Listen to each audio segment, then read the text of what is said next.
The mind sees everything in terms of division. So when we're in mind, we're in a society of division. When we are in the now consciousness, that sees everything as one, because that's what consciousness is. The infinite I. So who do we think we are? We think we're humans. We are consciousness. And to perceive reality and live our lives from those two perspectives brings a dramatic difference in the way we see ourselves and life.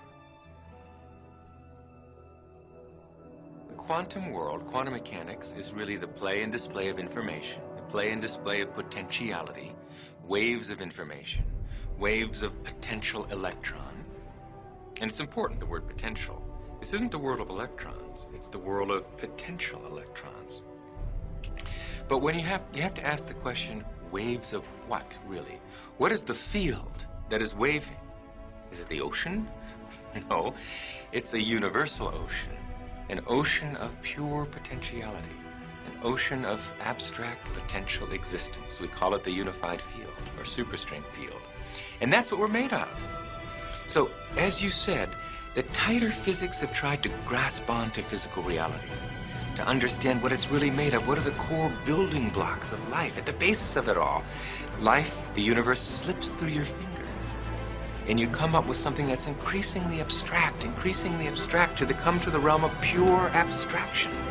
And that's what the unified field is. It's pure abstract potential, pure abstract being, pure abstract self-aware consciousness, which rises in waves of vibration to give rise to the particles, the people, everything we see in the vast universe.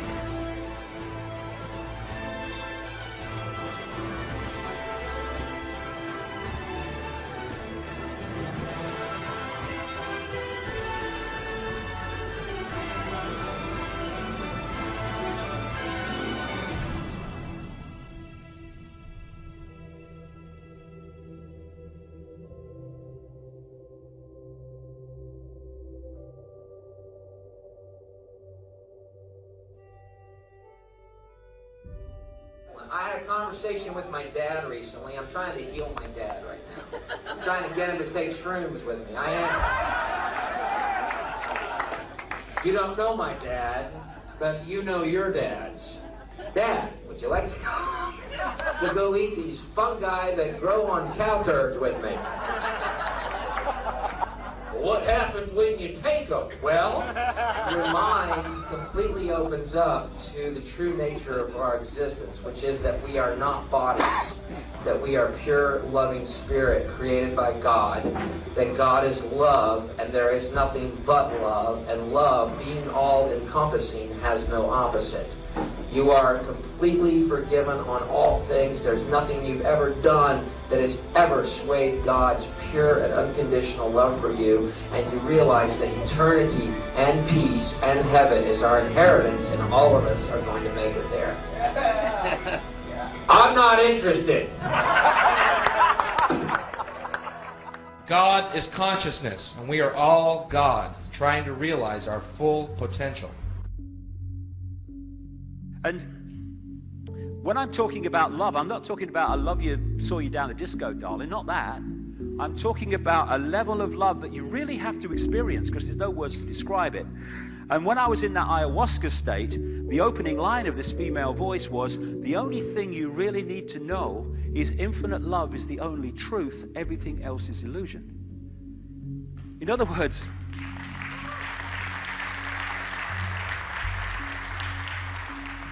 words, the existence of one infinite consciousness, that's the only truth. Everything else is illusion. It's the manifestation and manifestations of that consciousness in many and various ways. But the manifestations are the illusion. The consciousness is the base reality of everything. And one of the lines from one of my books, love is not something you're in, it is something you are. That's the difference. Pope John Paul II said the worst prison would be a closed heart. I must say the irony of someone from the Roman Catholic Church saying that is not lost, but I do take the point. And the heart is the key. The key to opening that auric field so consciousness and mind start to work together. And my God, what a different world we'd live in if we went from that state that we're in now.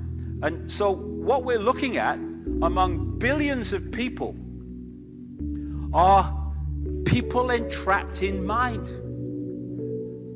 And because of the way the mind perceives reality as everything is apart and not connected, and it sees things in complexity instead of the connection of everything, we are in a situation where we are a manipulator's party trick when we're in that state.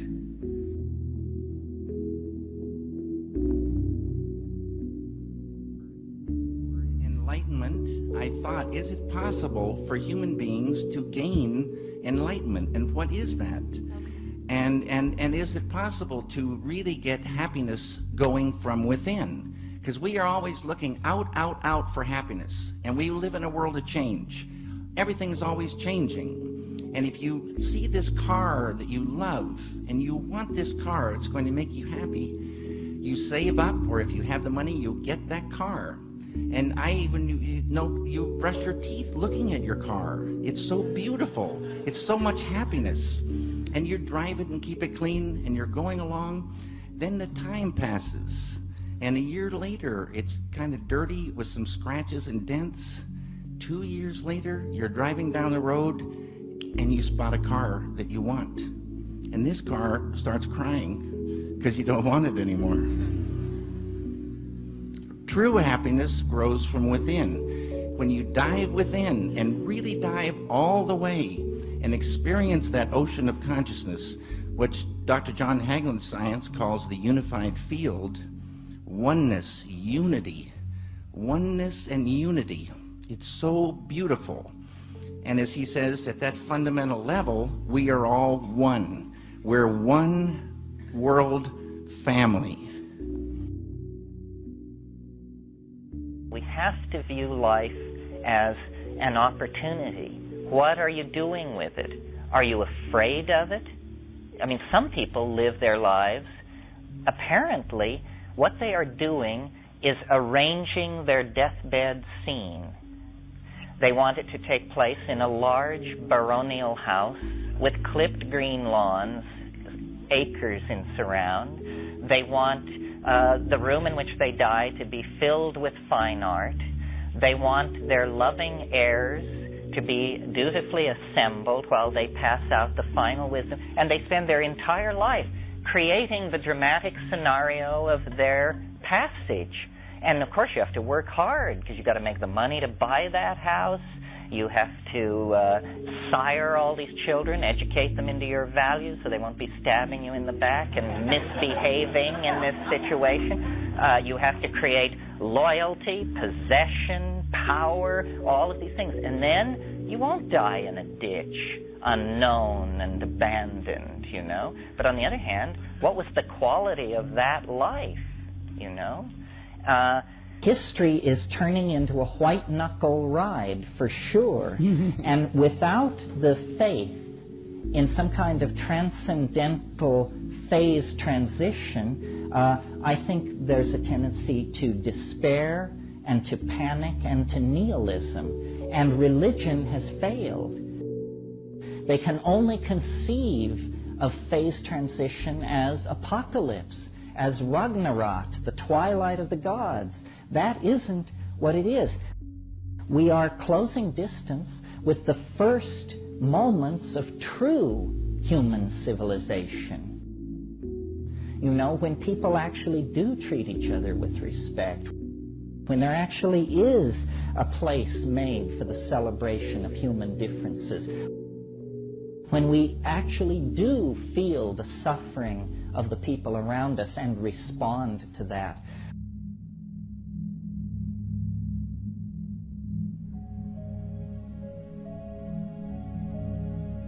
We are the power in everyone. We are the dance of the moon and the sun. We are the hope that will never hide. We are the turning of the tide. If we can turn the tide within ourselves from freedom or to freedom from fear, then we turn that tide outwardly in the planet. And all it is, like everything else, is a choice. A choice between fear and love. That's all it is. We can choose to be frightened.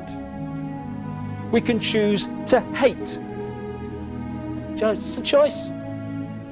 Or we can choose not to fear, and we can choose to love. But I love you because you exist. I love you whatever. I love you without condition.